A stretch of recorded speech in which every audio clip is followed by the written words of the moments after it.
ठीक है, यहाँ तक बात हो गई। अब बच्चे की पैदाइश का मामला आता है।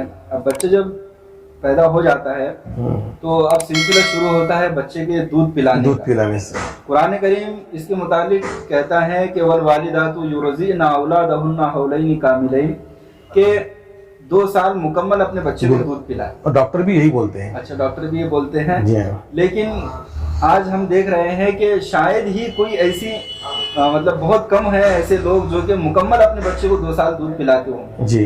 तो मैं आपसे पूछना चाहूँगा कि बच्चों का माँ का जो दूध है वो बच्चों के लिए कितना फ़ायदेमंद है और माँ के दूध की क्या बेनिफिट है, वो आप हमारे सामने को बताएं।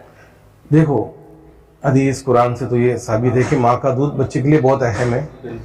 और उसको माँ को दूध किस तरीके से आएगा, उसमें क्या होता है कि बहुत सारे बुजुर्ग उस वक्त उसके पास मौजूद रहते हैं। खिलाना पिलाना उसको जिस तरीके से करना चाहिए, कोशिश यही करना चाहिए कि माँ को दूध रहे।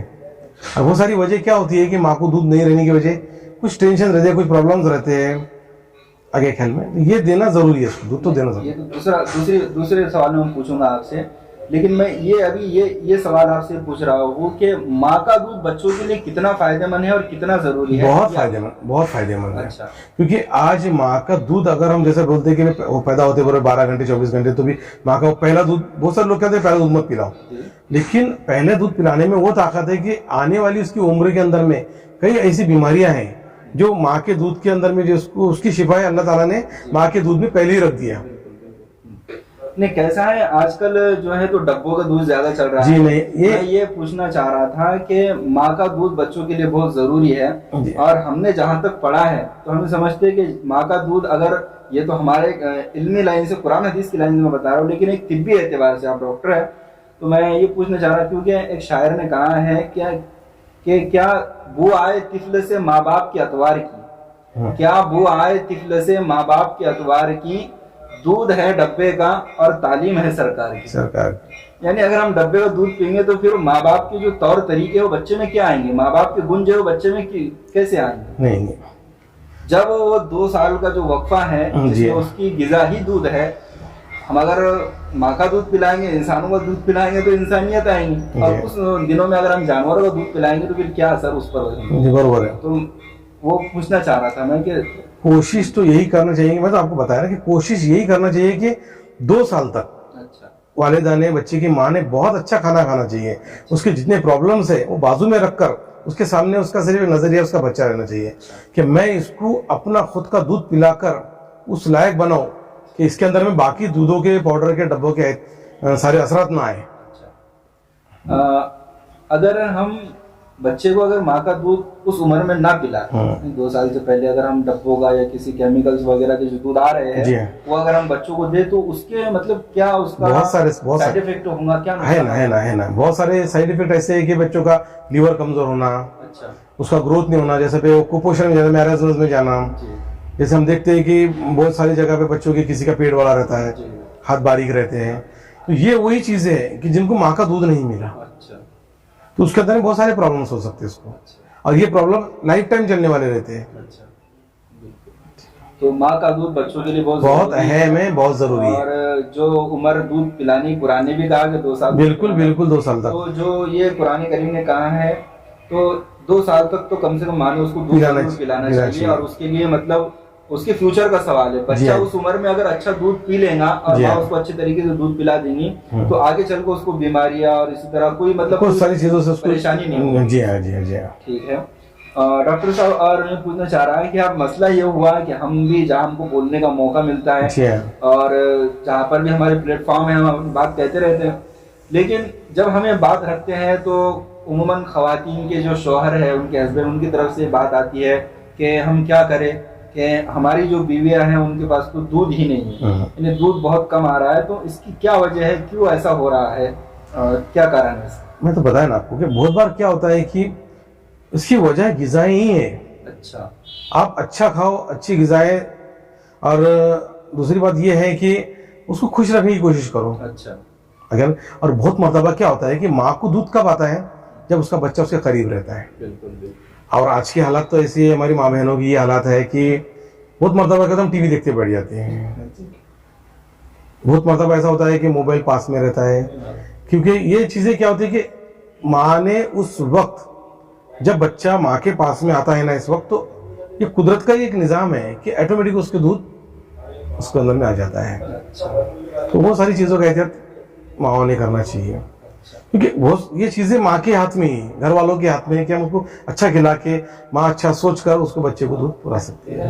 अब डॉक्टर साहब मसला ये है अब नहीं आ रहा है, नहीं आ रहा है, और इतना देने के बाद भी नहीं आ रहा, तो फिर उसके लिए फिर हम मेडिसिन को दवाई है वो ले सकते हैं फिर उसको।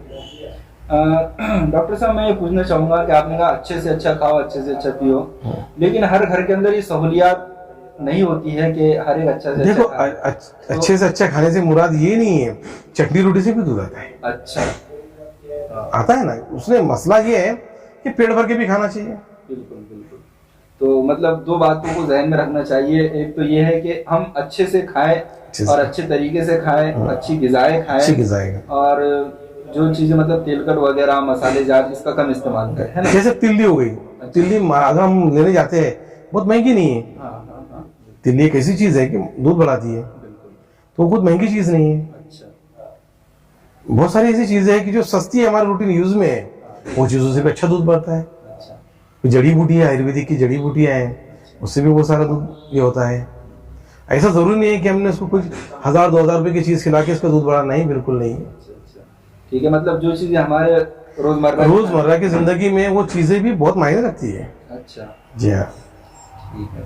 और दूसरी बात ये है कि मतलब उसने खुश होना चाहिए, खुश रहना चाहिए, क्योंकि दूध का सूखना ये जो है तो थोड़ा दिमाग से भी ताल्लुक रखता है ये सारी चीजों का। अगर एक मतलब एक औरत अगर घर में रहती है, उसके सास ससुर या घर के जो दूसरे लोग हैं उसको टॉर्चर करते हैं, उसको सताते हैं या उसको बुरा भला कहते हैं, जिससे मतलब वो बहुत दुखी है, तो उस वक्त ये प्रॉब्लम असर हो सकता है। बिल्कुल होता है। अच्छा, बिल्कुल होता है, मैं बता रहा हूँ ना। और अभी तो सबसे बड़ा मसला है अलीम साहब, मोबाइल बहुत बड़ा मसला है। तो मेरी तो एक रिक्वेस्ट है, मैं तो माँ बहनों से ये कहना चाहूंगा कि हमारा बच्चा जब तक दूध पीता है, दूध पी रहा है, तब तक थोड़ी कोशिश करें कि हम बच्चों पर ही ध्यान दें। अच्छा, क्योंकि ऐसा जरूरी नहीं कि मोबाइल में कुछ, हम मोबाइल में फिल्म देखते होंगे या अरबी तालीम देखते होंगे, हदीसें सुनते होंगे, नाते पाक सुनते होंगे, तो ये क्या करोगे, उसको लगा के रख दो। ये अच्छी चीजों का अगर हम सुन रहे देख रहे तो बच्चों के कानों पर भी वो असर होता है कि नहीं। माशाल्लाह, ये डॉक्टर साहब से हमने बहुत सारी बातें पूछी और डॉक्टर साहब ने बहुत ही अच्छे तरीके से हमको उसके जवाब दिए।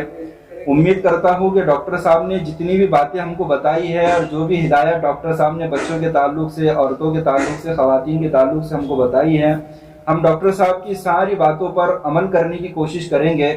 और जिन चीज़ों की एहतियात डॉक्टर साहब ने बताई है बच्चों के लिए भी और अपनी ख़वातीन के लिए भी, उन चीज़ों की हम एहतियात करेंगे।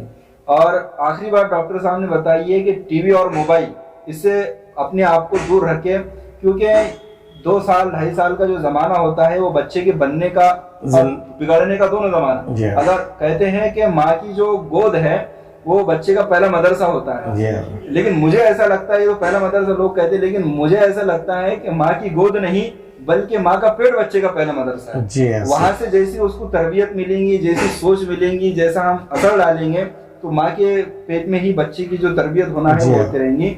बार हम वाकया सुनते रहते हैं हजरत बख्तियार काकी रहमतुल्लाह अलैह के मुतालिक कि माँ जब पैदा हुए तो 15 पारों के हाफिज थे। तो बच्चों की जो परवरिश होती है तो वो गोद से नहीं बल्कि पेट से शुरू हो जाती है। तो हमारी माओ को भी चाहिए कि हम कुरान पाक की तिलावत करें, दीन की बातों को खूब सुने, हदीस पाक को हम सुनते रहें, और जो हमको तालीमात इस्लाम ने दी है, हमारे दीन ने हमको सिखाया है, हम उन सारी चीज़ों पर अमल करते रहेंगे तो इंशाअल्लाह फिर कभी भी हमारे बच्चों को कोई परेशानी नहीं होगी और हमारी अपनी ज़िंदगी भी परेशानियों से नहीं घिरी रहेंगी, बल्कि अल्लाह ताला हमारे लिए बहुत सारे आसानियाँ निकाल देगा और बहुत सारे रास्ते हमारे लिए निकाल देगा और बहुत सारे फतवात के दरवाजे खुल जाएंगे। ठीक है डॉक्टर साहब, हम आपका बड़ा शुक्रिया अदा करना चाहेंगे इस बात पर कि आपने आपका समय दिया। उम्मीद करता हूँ कि हमारे सामाईन आपकी बातों को सीरियस लेंगे और उस पर अमल करने की कोशिश करेंगे। अस्सलाम वालेकुम।